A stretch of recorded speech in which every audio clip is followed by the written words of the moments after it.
इस कार्यक्रम के प्रायोजक कृषि एवं किसान कल्याण मंत्रालय एवं कृषि सहकारिता एवं किसान कल्याण विभाग।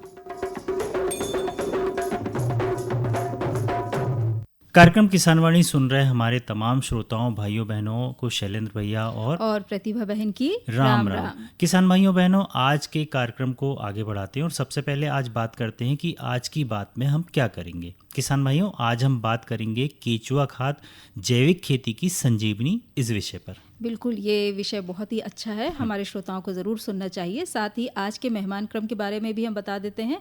आज के मेहमान क्रम में सिवनी जिले के ग्राम फरेदा के प्रगतिशील किसान मोहन सिंह गहलोत से खेती में नवाचार पर बातचीत करेंगे शैलेंद्र चौधरी। बिल्कुल, तो चलिए कार्यक्रम की शुरुआत करते हैं प्रतिभा बहन, और सबसे पहले अपने किसान भाइयों को एक लोक भजन सुनवाते हैं जिसे गाया है नारायण सनोडिया ने।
सब देवन सुख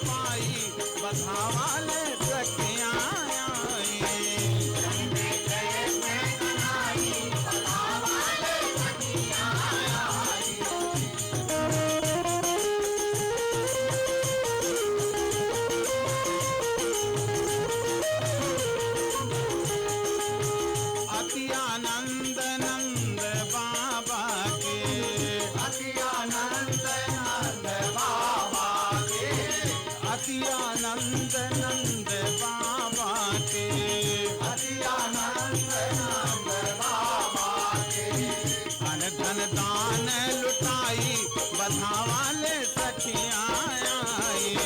जन में प्रेम कन्हाई बधावा ले सखियाँ आई। जन में प्रेम कन्हाई बधावा ले सखियाँ आई।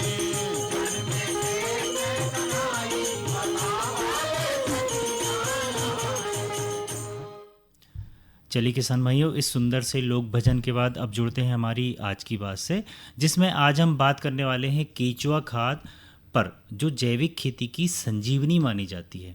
आज की बात में हम केचुआ खाद क्या है, इसका उपयोग कैसे किया जाता है, इसे कैसे बनाया जाता है और इसके लाभ क्या क्या हैं, इन सब पर आज हम बात करने वाले हैं। बिल्कुल शैलेंद्र भैया, सबसे पहले हम ये जानते हैं कि केचुआ खाद होती क्या है ना। ये अपने किसान भाइयों बहनों को हम बता रहे हैं। किसान भाइयों, केचुआ खाद एक जैव उर्वरक है जो जैविक अवशिष्ट पदार्थों को केचुआ और अन्य कीड़ों द्वारा विघटित करके बनाई जाता है, जो बिना गंध, स्वच्छ और कार्बनिक होती है, जिसमें पर्याप्त मात्रा में नाइट्रोजन, पोटाश और पौधे के विकास के लिए कई सूक्ष्म पोषक तत्व पाए जाते हैं। बिल्कुल किसान भाइयों, साधारण भाषा में अगर हम समझें कि केचुआ खाद क्या है, तो फसलों के अवशेष और कचरा खाकर केचुआ जो अपशिष्ट निकालते हैं उसे केचुआ खाद कहा जाता है। केचुओं की मदद से कचरे को खाद में परिवर्तित करने के लिए केचुओं को नियंत्रित वातावरण में पाला जाता है। इस क्रिया को वर्मी कल्चर कहते हैं। केचुओं द्वारा कचरा खाकर जो कास्ट निकाली जाती है उसे ही वर्मी कंपोस्ट कहते हैं। बिल्कुल किसान भाइयों, केचुआ खेती में अपना महत्वपूर्ण योगदान भूमि सुधार के रूप में देता है। इसकी क्रियाशीलता हमेशा स्वतः ही चलते रहती है और प्राचीन काल में प्रायः भूमि में केचुआ पाए जाते थे, ये तो हम सभी जानते हैं। अभी भी हमारी मिट्टी में हम देखते हैं, जहाँ मिट्टी ज़्यादा होती है ना, बारिश के समय में केचुआ बहुत निकलते हैं और बरसात होने पर स्वयं ही सतह पर दिखाई देने लगते थे। परंतु आधुनिक समय में जहरीले रसायनों और कीटनाशकों के प्रयोग के चलते इसकी संख्या में भारी कमी आ गई है। बिल्कुल, और किसान भाइयों, शोधों से यह भी पता चला है कि जिस भूमि में केचुआ नहीं पाया जाता है तो ऐसा मान लेना चाहिए कि वह भूमि अपनी उर्वरा शक्ति खो रही है और ऊसर भूमि के रूप में उसे परिवर्तित हो जाती है। किसान भाइयों, केचुआ मिट्टी में पाए जाने वाले जीवों में सबसे प्रमुख होता है। ये केचुए अपने आहार में मिट्टी और कच्चे जीवाश्म को निकाल कर अपनी पाचन नलिका से गुजारते हैं, जिससे वह महीन कंपोस्ट में परिवर्तित हो जाती है और इसे वह शरीर से बाहर छोटी छोटी कास्टिंग के रूप में निकालते हैं। इसे ही वर्मी कंपोस्ट कहा जाता है। बिल्कुल भैया, चलिए अब हम बात करते हैं इसे बनाने की। तो भाई किसान भाइयों, केचुआ खाद बनाने के लिए पानी का स्रोत और जल निकास का विशेष ध्यान रखना ज़रूरी है। साथ ही वहाँ का वातावरण नम और छायादार होना चाहिए। वैसे तो केचुआ खाद को पूरे साल भर बनाया जाता है, परंतु इसे बनाने का सबसे अच्छा जो समय होता है ना, वो तब माना जाता है जब तापमान 15 से 25 डिग्री हो, क्योंकि भाई इस तापमान में केचुआ बहुत ज़्यादा सक्रिय होते हैं। और अगर प्रजाति की हम बात करें तो केचुओं की बहुत सारी प्रजातियाँ होती है, सभी केचुआ खाद बनाई जाती है उसमें, परंतु सबसे अच्छी प्रजाति आइसिनिया फोर्टिडा है। इसे किसान का मित्र भी कहा जाता है क्योंकि इसकी आसानी से देखरेख भी हो जाती है। बिल्कुल किसान भाइयों, अब बात करते हैं इसके निर्माण विधि के बारे में। तो किसान भाइयों, इसे लकड़ी के बॉक्स, प्लास्टिक के कैरेट, प्लास्टिक की बाल्टियां, ईंट या सीमेंट के छोटे टैंक में बनाया जाता है। इसके लिए 20 लीटर क्षमता वाली बाल्टी या फिर 45 सेंटीमीटर के व्यास वाला लकड़ी का डिब्बा लिया जा सकता है। यदि गड्ढे में या टैंक में इसे बनाना है तो इस बात का ध्यान रखा जाना चाहिए कि वह जगह छायादार हो और वहाँ पर पानी एकत्र न होने पाए। बिल्कुल, जैसा कि अभी हमने बताया था कि पानी निकास की पर्याप्त व्यवस्था होनी चाहिए। भैया, वर्मी कंपोस्ट या फिर केचुआ खाद आप जिस भी माध्यम से बनाना चाहते हैं उसमें छोटे छोटे छेद कर दिए जाते हैं ताकि अतिरिक्त पानी बाहर निकल जाए। इसके बाद उस पात्र में वर्मी बेड तैयार किया जाता है। इसके लिए सबसे नीचे वाली जो परत है ना, उसमें छोटे छोटे पत्थर, ईंट के टुकड़े के साथ मोटी रेत 3.5 सेंटीमीटर की मोटाई तक डाली जाती है ताकि पानी का उपयोग ठीक प्रकार से हो सके। इसके बाद इसमें 15 सेंटीमीटर की मिट्टी की परत बनाकर उसे अच्छी तरह से गीला किया जाता है। बिल्कुल। किसान भाइयों, यदि सिर्फ एपिजेइक जाति अथवा एक्सोनिक केचुए पाले जा रहे हैं तो मिट्टी की मोटी परत की आवश्यकता नहीं होती, परंतु यदि एपिजेइक और एनेसिक दोनों जाति के केचुए पाले जा रहे हैं तो मिट्टी की परत की आवश्यकता होती है। अपने आसपास के परिसर से एकत्र किए गए लगभग 100 केचुए मिट्टी की परत में छोड़ दिए जाते हैं और इसके ऊपर ताजे गोबर के छोटे छोटे लड्डू बनाकर रख दिए जाते हैं। इसके बाद पूरे बॉक्स को 10 सेंटीमीटर मोटे सूखे कचरे की तह से ढक दिया जाता है और बाद में जूट की थैली से बंद कर दिया जाता है। इस पर थोड़ा पानी डाला जाता है ताकि गीला रह सके। बिल्कुल भैया। और किसान भाइयों, इस प्रकार इसे 30 दिन तक पक्षियों, मुर्गियों, मेंढक आदि से बचाया जाता है। इस समय में केचुओं का जो है विकास और प्रजनन होता है। लगभग 45 दिनों के बाद ये तैयार हो जाता है। किसान भाइयों, वर्मी कंपोस्ट में साधारण मृदा की तुलना में 4 से 6 गुना ज़्यादा नाइट्रोजन, 6 से 7 गुना ज़्यादा फास्फेट, 5 से 7 गुना ज़्यादा पोटाश, 2 गुना ज़्यादा मैग्नीशियम और कैल्शियम पाया जाता है। इस प्रकार तैयार खाद का प्रयोग अलग अलग फसलों में अलग अलग मात्रा के अनुसार किया जाता है। बिल्कुल। किसान भाइयों, खेती की तैयारी करते समय 2.5 से 3 टन प्रति हेक्टेयर इसका उपयोग करना चाहिए। अगर खाद्यान्न फसलों में इसका उपयोग करना है तो 5 से 6 टन प्रति हेक्टेयर और फल वृक्षों में 1 से 10 किलोग्राम और सब्जियों में 10 से 12 टन प्रति हेक्टेयर इसका उपयोग किया जाता है। किसान भाइयों, वर्मी कंपोस्ट एक अच्छी किस्म की खाद होती है जो साधारण खाद या फिर गोबर की खाद से ज़्यादा लाभदायक होती है। बिल्कुल भैया। किसान भाइयों, इसके लाभ के बारे में बात करें तो इसे पूरे खेत में बिखेरने पर भूमि भुरभुरी और उपजाऊ बनती है। इसके प्रयोग से पौधों की जड़ों को उचित वातावरण मिलता है जिससे कि जड़ों का विकास होता है। केचुआ खाद में जीवांश की मात्रा ज़्यादा होती है जिसके कारण भूमि में जल शोषण और जल धारण रखने की क्षमता बढ़ती जाती है और भूमि के कटाव को ये रोकने में भी मदद करती है। बिल्कुल। किसान भाइयों, लगातार रासायनिक उर्वरकों और कीटनाशकों के प्रयोग से भूमि की उर्वरा शक्ति कम होती जाती है। केचुआ खाद के प्रयोग से भूमि की उर्वरा शक्ति को बढ़ाया जा सकता है। साथ ही इसमें ह्यूमिक एसिड होता है जो भूमि के पीएच मान को कम करने में सहायक होता है। बिल्कुल। ऊसर भूमि को सुधारने में इसका बहुत ही अच्छा योगदान होता है, जबकि उर्वरक का अधिक प्रयोग मिट्टी को उसरीला बनाता है। इसके प्रयोग से भूमि के अंदर पाए जाने वाले सूक्ष्म जीवों को भोजन मिलता है जिससे वो ज़्यादा क्रियाशील रहते हैं जिसके कारण फसलों का उत्पादन अधिक गुणवत्ता युक्त होता है। बिल्कुल।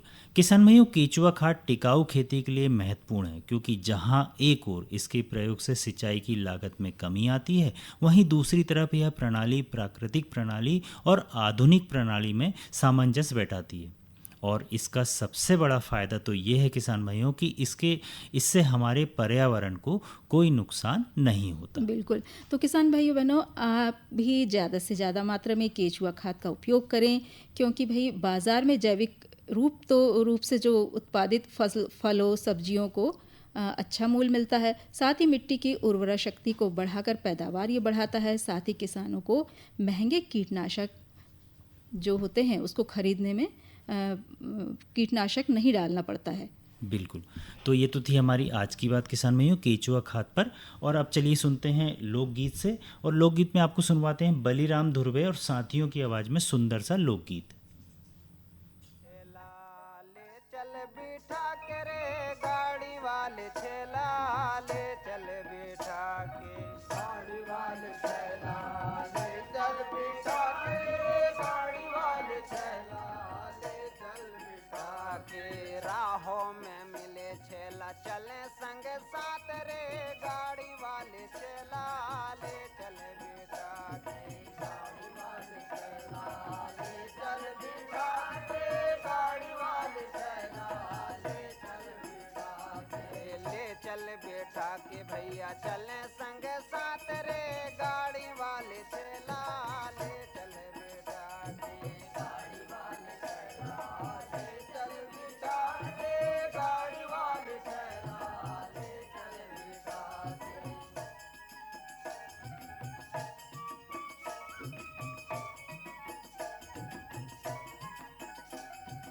घर से बाजार आए संग थी सहेली,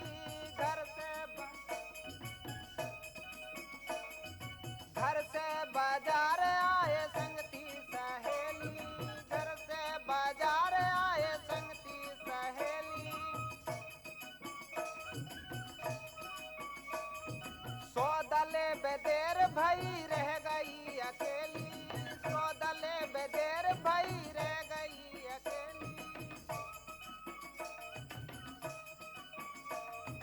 कोई नहीं संग सहेली साथी मेरे बंजरे, गाड़ी वाले चला ले चल बेटा के, गाड़ी वाले चला ले चल बेटा के, गाड़ी वाले चला ले चल बेटा के, गाड़ी वाले चला ले चल बेटा के। राहों में मिले चला चले संगे साथ रे, गाड़ी वाले चला ले चल बेटा के, गाड़ी वाले चला ले चल बेटा के, गाड़ी वाले चला ले चल बेटा के।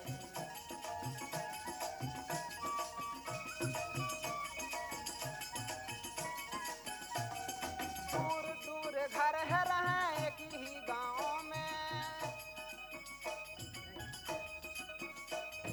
दूर दूर घर है रहे एक ही गाँव में। तुम तो रहते दूर सजन, दिल हो मेरे दिल में। तुम तो रहते दूर चला, तुम हो मेरे दिल में। दिल ही प्यारे दिल चला, दिल की बात बोल रे, गाड़ी वाले चला ले चल बेटा के, गाड़ी वाले चला ले चल बेटा के, गाड़ी वाले चला ले चल बेटा के, गाड़ी वाले चला ले चल बेटा के, गाड़ी वाले चला ले चल बेटा के।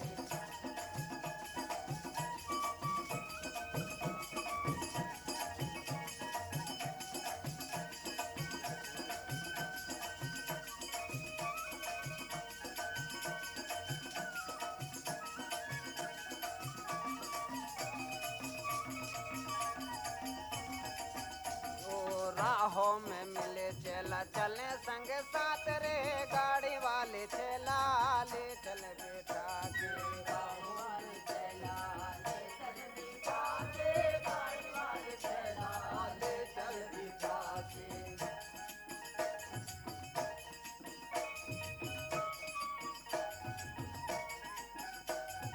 अकेले सुनी राहों में डर सभी को लागे, अकेले सुनी राहों में डर सभी को लागे।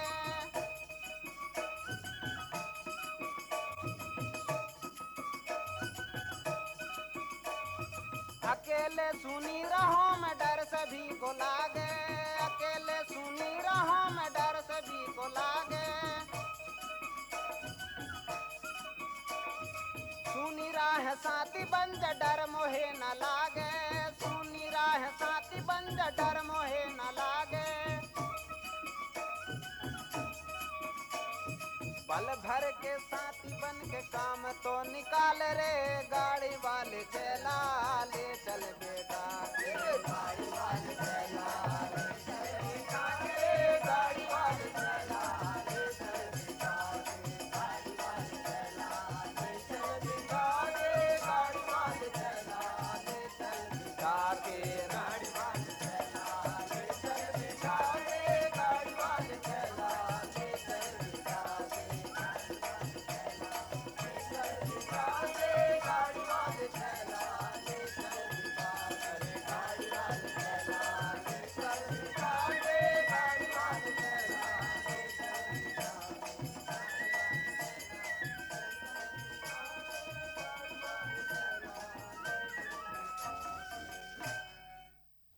किसान भाइयों बहनों, अभी आपने ये लोकगीत सुना और अब बारी है आज के मेहमान क्रम की। आज के मेहमान क्रम में सिवनी जिले के ग्राम फरेदा के प्रगतिशील किसान मोहन सिंह गहलोत से खेती में नवाचार पर बातचीत करेंगे शैलेंद्र चौधरी। आइए सुनते हैं।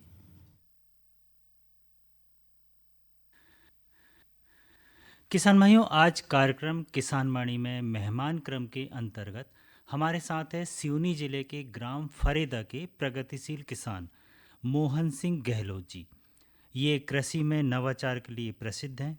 ये हमें कीट नियंत्रण पर जानकारी देंगे जो इन्होंने खुद ही बनाया था, और इसी विषय पर इन्होंने जबलपुर के अटारी जोन में अपनी प्रस्तुति भी दी है। तो चलिए इनसे बात करते हैं कीट नियंत्रण के बारे में।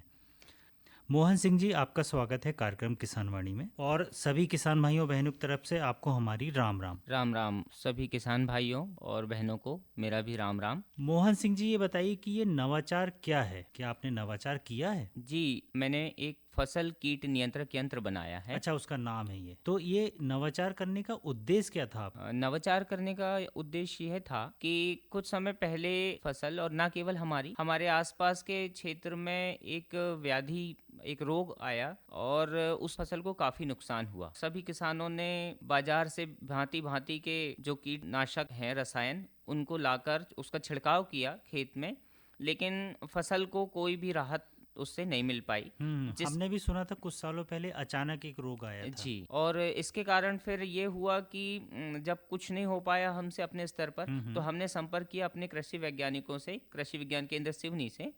और फिर जब ये बात उनके संज्ञान में आई तो उन्होंने इस पर शोध किया, लेकिन जब तक ये सारी प्रक्रिया हुई तब तक काफ़ी देर हो चुकी थी। मतलब फसलों को नुकसान पहुंच जी, चुका काफ़ी नुकसान हो चुका था सर। और इसके कारण फिर हमको ऐसा लगा कि अगर ये कीड़े वाली बात या कोई भी कीट आता है, बीमारी आती है, इसकी बात पहले ही अगर हम शुरुआती स्तर पर ही अपने कृषि वैज्ञानिकों को दे पाएं तो इसका नियंत्रण हम प्रभावी तरीके से और जल्दी कर पाते हैं। हाँ, और फसलों को नुकसान से बचा भी हाँ सकते हैं जी, ना? तो इसीलिए फिर हमने इस प्रकार का यंत्र बनाने के बारे में सोचा ताकि इससे हमको पहले ही जानकारी मिल जाए।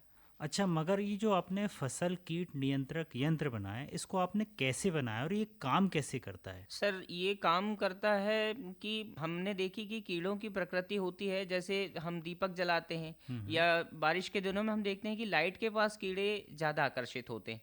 तो इसी से हमने प्रेरित होकर और खेतों में ये विचार को लागू किया कि अगर हम खेत में एक लाइट लगा दें और उस लाइट के पास जब कीड़े आएंगे तो उनको वहाँ पर ट्रैप कर लिया जाए। तो हमने ये जो ट्रैप बनाया फसल नियंत्रक यंत्र, इसमें हमने एक लोहे का स्ट्रक्चर तैयार किया और इस स्ट्रक्चर में हमने इसको, आप एक बल्ब लगा दीजिए इसमें खाली, और इस बल्ब को आप सोलर प्लेट से या बैटरी से या फिर अगर आपके पास विद्युत सप्लाई है तो वहाँ तक आप उसको ले जा सकते हैं और आपको बल्ब लगाना है। और उसके नीचे आप सब्जी की टोकरियाँ या ऐसे कोई भी प्लास्टिक के कटोरे इत्यादि आप उसमें लगा दीजिए और उसमें आप ये कीजिए कि ऑयल, ग्रीस, इस प्रकार की कोई ऐसी चिपचिपे पदार्थ लगा दीजिए ताकि जिससे कीड़े हाँ जी, जिससे कीड़े वहाँ आएंगे और कीड़े जब वहाँ पर आएंगे तो वो बैठेंगे प्रकाश से आकर्षित होकर के,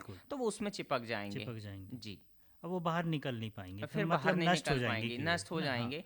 और मान लो नष्ट नहीं भी हो पाए तो वहाँ चिपके रहेंगे, तो हम जब सुबह जाएंगे तो वो हमको मिल जाएंगे, तो हम उनको इकट्ठा कर सकते हैं। बिल्कुल। और हमें आपने बताया कि आपने इसको लेकर जबलपुर के अटारी जोन में भी अपनी प्रस्तुति दी थी।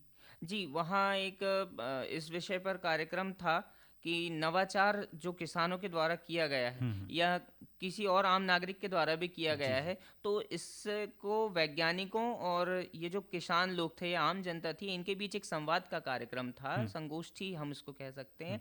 तो इसमें प्रदर्शन हुआ था, स्टॉल वगैरह लगाए गए थे, बहुत प्रदेश भर के लोग आए थे और छत्तीसगढ़ और आजू बाजू के और भी राज्यों से हमारे किसान भाई आए हुए थे। और यहाँ पर हमको कृषि विज्ञान केंद्र की वैज्ञानिकों की सहायता से अपना जो नवाचार है वो प्रस्तुत करने का अवसर प्राप्त हुआ और यहाँ पर हमने प्रस्तुति दी, जहाँ हमको काफ़ी सराहना मिली और हमारी जो कुछ कमियाँ थी उनको भी हमको वहाँ पर जानने का अवसर प्राप्त हुआ। अच्छा, तो क्या आपको ऐसा लगता है जो आपने यंत्र बनाया, फसल कीट नियंत्रक यंत्र, यही नाम है ना इसका? जी। तो इसमें आपको लगता है जहाँ आपने प्रस्तुति दी जबलपुर के अटारी जोन में, वहाँ पर किसी ने कहा हो कि इसमें कुछ सुधार की ज़रूरत है, या आपको ऐसा लगा हो कि आपने जो यंत्र बनाया है इसमें किसी प्रकार की कमी है, कुछ सुधार की आवश्यकता है? जी, मुझे इसमें लगा और लोगों के मन में भी ऐसा प्रश्न आया कि जैसे सोलर प्लेट हमने लगाकर इसको प्रस्तुत किया था वहाँ पर, क्योंकि हम चाहते थे कि हम ऊर्जा के नवीकरणीय स्रोतों का उपयोग करें। और लेकिन इसमें ये समस्या थी कि केवल सोलर प्लेट अगर हम उपयोग करते हैं तो ये तो दिन के लिए ही काम आ पाता, रात में, जबकि इसका मूल उपयोग तो रात में ही है। तो फिर उसके लिए हमने बैटरी का उपयोग करने के बारे में विचार किया और इसको हमने लागू किया। फिर अगर हम नहीं ऐसा कर पा रहे हैं तो हम उसमें डायरेक्ट बैटरी भी फिट कर सकते हैं ताकि वो चल जाए। लेकिन इसमें एक समस्या और आ रही थी कि आप इसको रात में जाकर वहाँ चालू करना, मतलब ये तो असंभव जैसा काम थोड़ी है। सी दिक्कत होती तो है। हम इसको इस बात पर काम कर रहे हैं अपने वैज्ञानिकों के सहयोग से कि हम इसको ऑटोमेटिक कोई सिस्टम इसमें इंस्टॉल कर लें कि ये रात में जैसे ही अंधेरा होने लगे या शाम होने लगे तो ये अपने आप बल्ब इसमें जल जाए और ये रात भर निर्बाध रूप से चलता रहे, ताकि हम निश्चिंत होकर फिर सुबह ही यहाँ पर अगर पहुँचे तो भी कोई समस्या ना हो। बिल्कुल, जो आप बोल रहे हैं ज़रूर होगा। और अंत में मोहन सिंह जी, आप हमारे किसान भाइयों से क्या कहना चाहेंगे? मैं किसान भाइयों से एक बात कहना चाहूँगा सर, कि जिसके कारण मुझे इस बात की एक और प्रेरणा मिली कि हम कीटनाशकों का बहुत ज़्यादा उपयोग कर रहे हैं, क्योंकि उत्पादन हमको चाहिए। इसके लिए हमको केवल अच्छे खाद, बीज, इसकी केवल आवश्यकता नहीं है, हमको कृषि के तरीके में बदलाव भी करने पड़ेंगे। हमको इस बात का भी ख्याल रखना पड़ेगा कि हमारे पौधे स्वस्थ हो, हमारी फसल स्वस्थ हो, बिल्कुल। ताकि हम भी स्वस्थ रह पाएँ, पर्यावरण भी स्वस्थ रह पाए। और इसके लिए कीटनाशकों का जो हम उपयोग करते हैं उसको हमको नियंत्रित करना पड़ेगा। कीटनाशकों के नियंत्रण करके हम अगर कीड़ों का नियंत्रण कर पाएँ, कीटों का नियंत्रण कर पाएँ, जिसके लिए हमको कुछ और अन्य तरीके का उपयोग करना पड़ेगा, जिसके लिए मेरा ये छोटा सा एक प्रयास था फसल कीट नियंत्रक यंत्र। वैसे ही अगर मेरे किसान भाइयों के पास भी ऐसी कुछ नए तरीके हैं तो वो इनका उपयोग करके, और अगर इसका उपयोग करें तो हम कीटनाशकों के अत्यधिक उपयोग से बच पाएंगे, जिससे पर्यावरण और उस को होने वाले नुकसान और हमारे स्वास्थ्य को होने वाले नुकसान से बचा जा सकेगा। चलिए और मोहन सिंह जी, जी। बहुत अच्छी जानकारी दी आपने, और हम तो यही कहेंगे कि आप इसी तरह आगे बढ़ते रहें और नए नए प्रयोग कृषि में करते रहें। और मोहन सिंह जी, आप हमारे स्टूडियो में आए किसानवाणी कार्यक्रम में, इसके लिए हमारे तमाम किसानवाणी सुनने वाले श्रोताओं, किसान भाइयों बहनों की तरफ से आपको बहुत बहुत आभार। और आपको कार्यक्रम किसानवाणी सुनने वाले किसान भाइयों बहनों की तरफ से राम राम। आपको भी सभी को राम राम, और आप लोगों का भी बहुत बहुत धन्यवाद कि आपने मुझे अवसर प्रदान किया। धन्यवाद। किसान भाइयों बहनों, अभी आज के मेहमान क्रम ने सिवनी जिले के ग्राम फरेदा के प्रगतिशील किसान मोहन सिंह गहलोत से खेती में नवाचार पर बातचीत हमने आपको सुनवाई। इसमें बातचीत कर रहे थे शैलेंद्र चौधरी। और शैलेंद्र भैया, हम अक्सर अपने किसान भाइयों बहनों को जगह जगह यानी अलग अलग जगह के किसानों से मुलाकात करवाते हैं, उनके अनुभव आप तक पहुंचाते हैं, तो ये तो उनके लिए बहुत फ़ायदे की बात है। और आपको बता दें, आज की बात हमने की थी केचुआ खाद जैविक खेती की संजीवनी विषय को लेकर। और हर दिन की तरह आपसे फिर मिलते ही रहेंगे। अगर आपको हमारा कार्यक्रम पसंद आ रहा है तो हमें पत्र ज़रूर लिखें। कार्यक्रम किसानवाणी द्वारा केंद्र निदेशक आकाशवाणी केंद्र कुकड़ा हिल्स छिंदवाड़ा, और पिन नंबर 480001। और अब समय हो गया है आप सभी से विदा लेने का। तो मैं प्रतिभा और मैं शैलेंद्र भैया कहते हैं राम राम, जय जवान, जय किसान।